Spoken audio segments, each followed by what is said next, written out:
trying to get over. It's just like we lost a family member. Surveillance footage shows a state trooper fatally shooting a dog at a North Carolina business.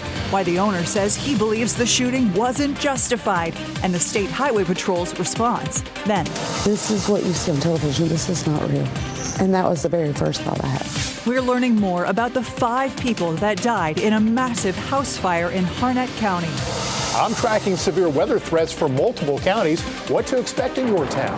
Plus, the latest track for newly formed Tropical Storm Brett. Taking a live look at the radar right now, parts of our area could still see storms at this hour after heavy downpours drenched many parts of the triangle. Thank you for joining us. I'm Ashley Rowe. And I'm Dan Haggerty. And that's not all we're keeping our eye on. You heard Mike mention it just a moment ago, but we got our eyes on 2 systems in the tropics, including in the last 2 hours, Tropical Storm Brett forming in the Atlantic. We have live team coverage of flight impacts from the Live Center, conditions on the roads from the Storm Tracker. And first, let's get to meteorologist Mike Mays in the WRAL Severe Weather Center. We certainly have a lot going on tonight, Ashley. We had that round of showers and thunderstorms move in and broke up as we expected. Didn't really make its way to the eastern counties. Live dual Doppler 5000 radar shows what's left is generally some showers for parts of Vance, Franklin, and Warren counties. That's moving up to the north. But we have more thunderstorms off to the west, and these will slowly edge their way in. So despite this breaking down, we're going to see the potential for more showers overnight and perhaps some storms. And up towards southern Virginia, that's where a lot of our rain has moved up to, and the potential for some flooding up there as well. Futurecast shows the line that's upon us now gradually breaking down. That area off to the west filling back in. That's 9 o'clock tonight, and the model stops at 11 o'clock, and this should gradually ease on in as we go through the overnight hours. Now, the other big story is what's happening in the tropics. Tropical Storm Brett has formed. That's this storm here. Good circulation going on with it. That could likely become Cindy over the coming days. Intensity models actually have that developing over the next couple of days. This is the latest on Brett from our 5 o'clock advisory. Top winds are at 40. It's moving west at 21 miles per hour. It's likely to become Hurricane Brett by early Thursday morning with top winds at 80, moving through the islands and then making its way into the Caribbean. And per one model, perhaps gradually dissipating. That is certainly a potential that we will watch. Too early to tell if it will impact the United States or not. Now, closer to home, we've had quite a bit of rain across the area. And Aaron Thomas is in the WRAL Storm Tracker. Aaron, it looks like you're pretty dry right now, but roads are probably still wet.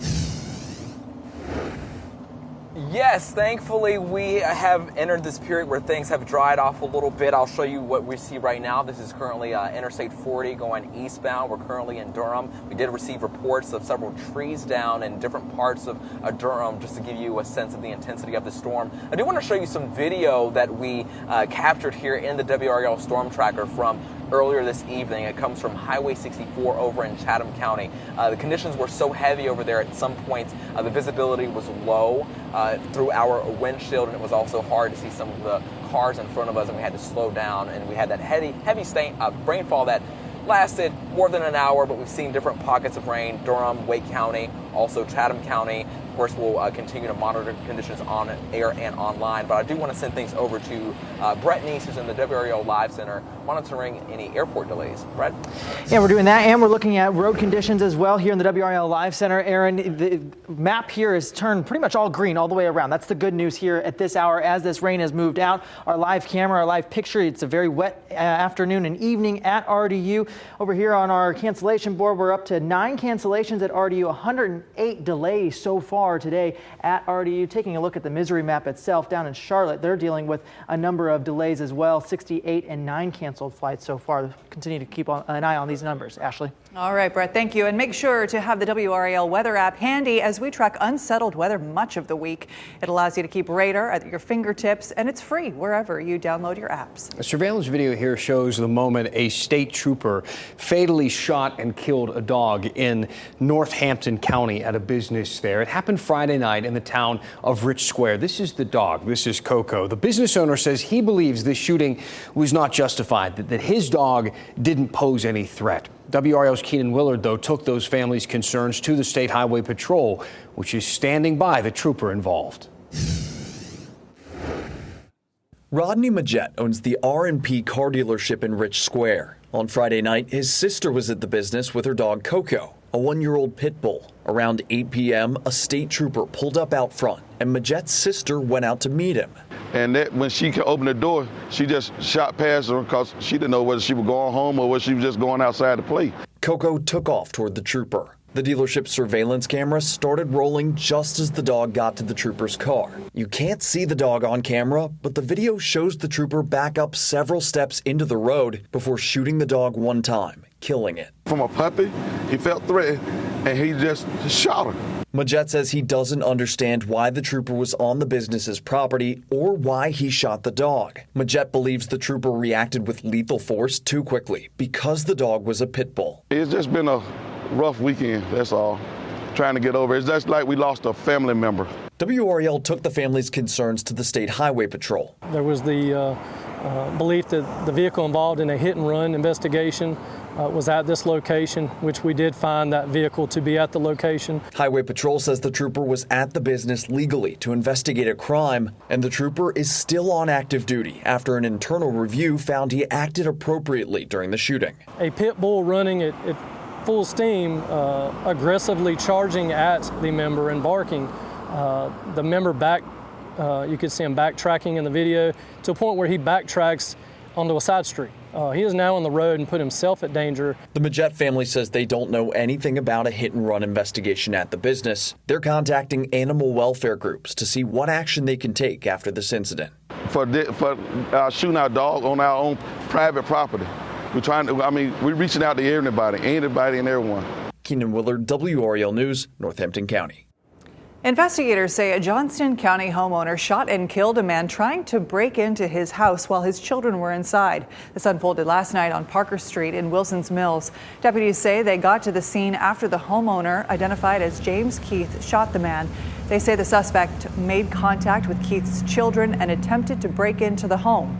Investigators have still not identified the suspect. No charges have been filed. Tonight, we are learning more about some of the victims of a Father's Day fire in Harnett County that ended tragically. 5 people were killed when the mobile home they were in was caught fire. WRAL's Shelley Jackson spoke with family members this afternoon. Daniel Garner and his sons were visiting family friends when the fire broke out. 5 people died in that fire. And while they are gone, I spoke with family members who say they want their memory to live on. She called and she tried telling me. I couldn't. I threw the phone down.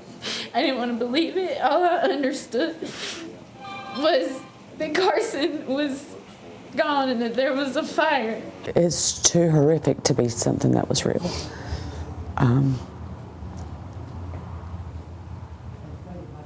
And then it was.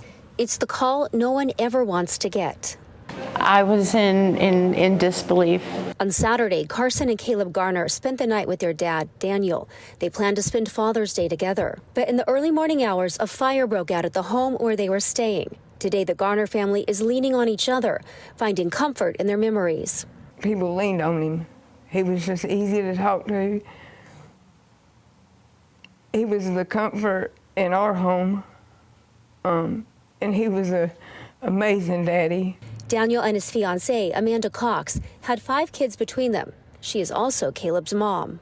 They both had the biggest hearts and the prettiest smiles that all of us are going to miss. 14-year-old Carson lived with his grandparents for years. His memory is everywhere. So my house is full of Carson pictures, Carson's bed. So, anywhere I turn around and look at this moment, I have Carson. Right now, there are more questions than answers. And then it was, what happened? Why did they try to get out? So we're just waiting on answers. But Daniel also leaves behind other children, Michael and Madison. My heart breaks for Michael and Madison because they have to grow up without their dad. And to always remember that the day they lost their daddy was Father's Day. Oh, just such tragic, tragic pain. Oh my goodness. All right, how to move on from that story. Okay, a wildfire near the coast has burned 16,000 acres and is only about 10% contained. This is video of the fire in Brunswick County. It started as a controlled burn, but quickly spread out of control. The smoke causing super foggy conditions and impacting the air quality. Brunswick County is under a code red alert and Wilmington under a code orange. No one is injured and no buildings are damaged. A new casino just across the state line in Virginia is bringing in some big money, and a lot of it's coming from North Carolina. 2/3 of the cars in the parking lot at the Danville Casino today were from the Tar Heel State. Caesars opened the temporary casino inside a tent on May 15th. The Virginia Lottery says Caesars brought in $12 million in gaming revenue in just the first 2 weeks. $12 million. That's a trip. That's wonderful. I was thinking North Carolina could use that. We're talking about infrastructure when it comes to our neighborhoods, rebuilding our communities. It's much needed funds that the city definitely can use and use towards a good cause. One study estimates North Carolina will lose out on $259 million a year to Virginia's new casinos near the border. State lawmakers have discussed the idea of allowing commercial casinos, but no bills have been put forward to consider so far this year. North Carolina's House Speaker is facing an alienation of affection lawsuit. What exactly is that, and how often are they successful? An expert joins us live to take a closer look coming up. Plus, we'll show you how people across our area celebrated Juneteenth today. And as we head to break, taking a live look outside on this soggy evening. We'll see more of the same the rest of the week. Meteorologist Mike Mays will break it all down for you next.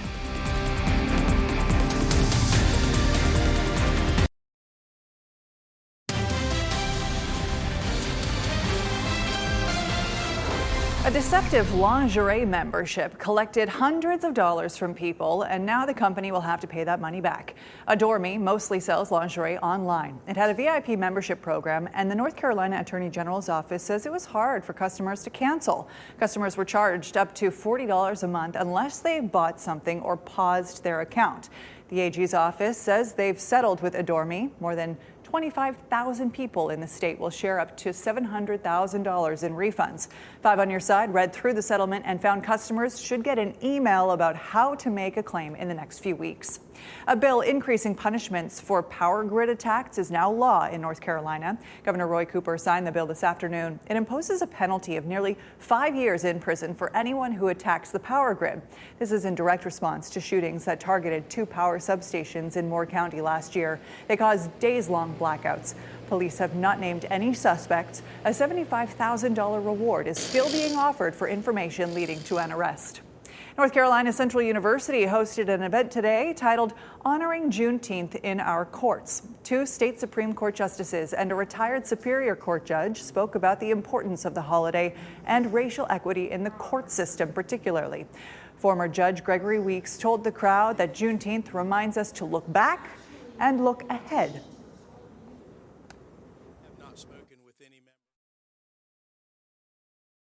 Ida B. Wells said it best.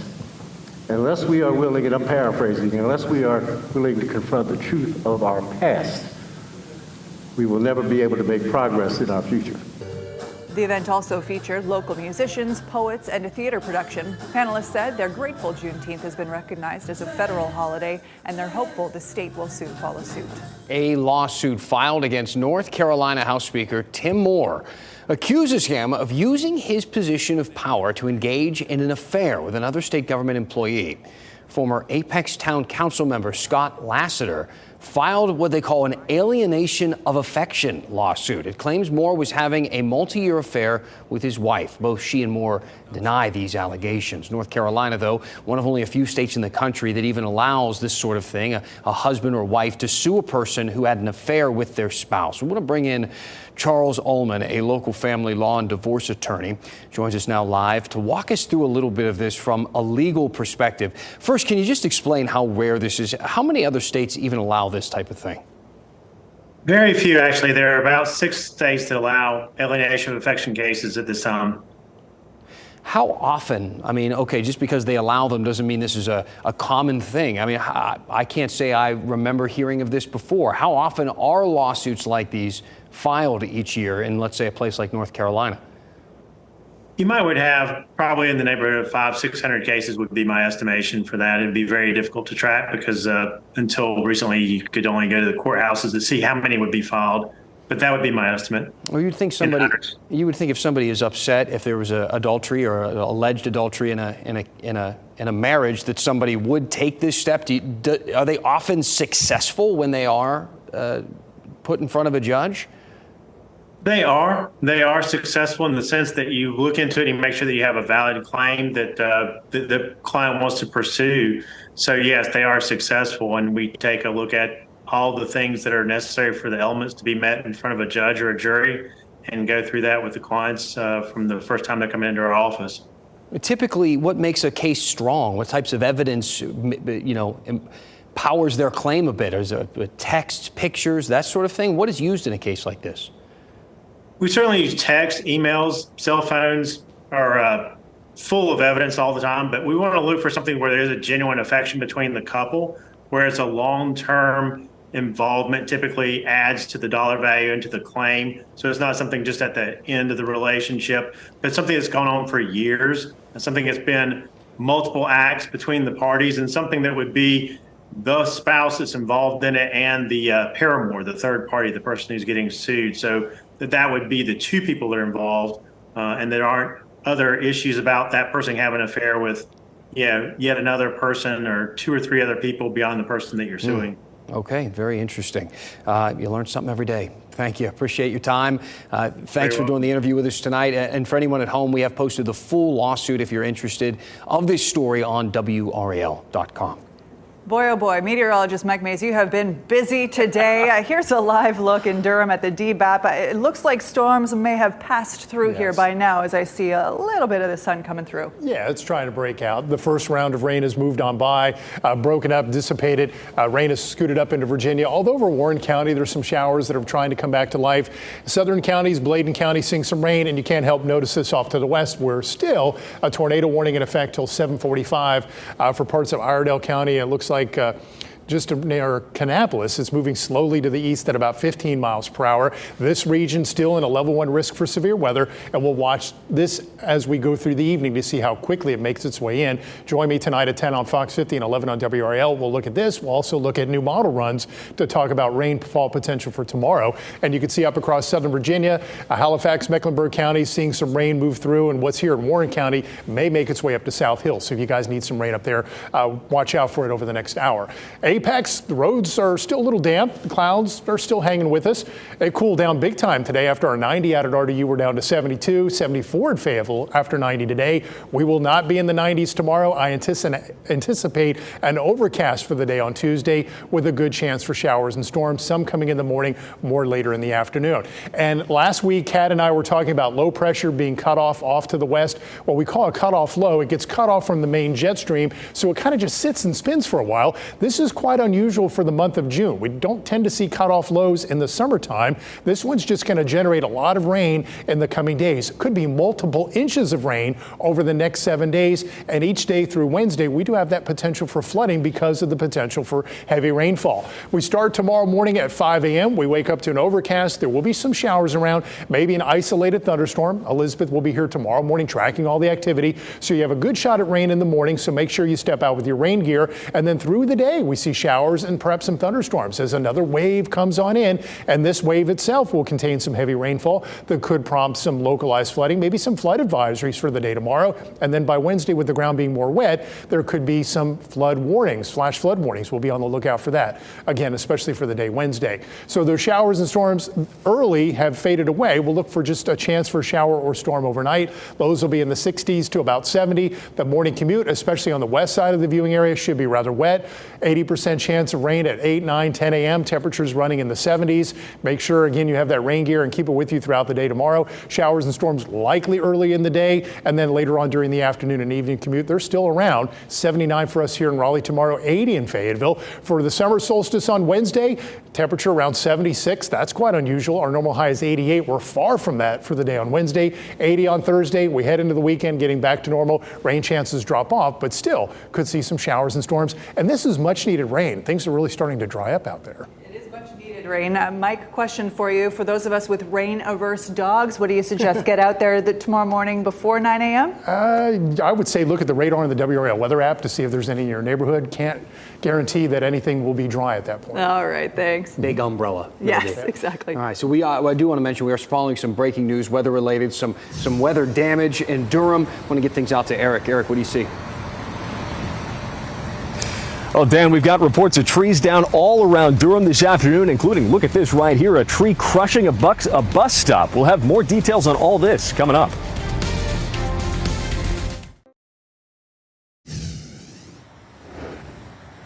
I'm Eric Miller in the WRAL Breaking News Tracker. We're continuing to follow storm damage this afternoon, this time in Durham. You can see this, an enormous oak tree came down right outside Brogdon Middle School. Just look at the size of that trunk, and landed right here on top of a Durham bus stop, absolutely crushing it. We haven't heard of any injuries this afternoon, but still a bit of an issue for commuters who are coming and going. We've received multiple reports, trees down all around the city. We're tracking those down right now. Have much more coming up for you on this evening's news tonight, 10 and 11 o'clock. Yeah, this is a path of the storm took. Mike Mays kept us up to date on that as it moved through. Hope nobody was hurt.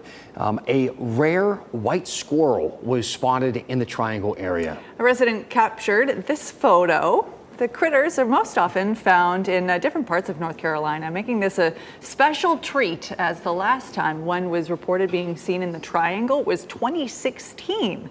Experts say you know it's a white squirrel and not albino by its dark eyes and its gray patch on its head. I'm thinking one of the reasons they're so rare is because kind of hard to hide when you're that color white.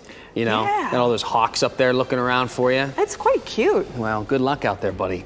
Thank you for making WRAL your choice for local news. Our next newscast is at 10 on Fox 50 and 11 on WRAL. Have a great night. Keep watching WRAL News over the air Channel 34 and Spectrum Channel 1257.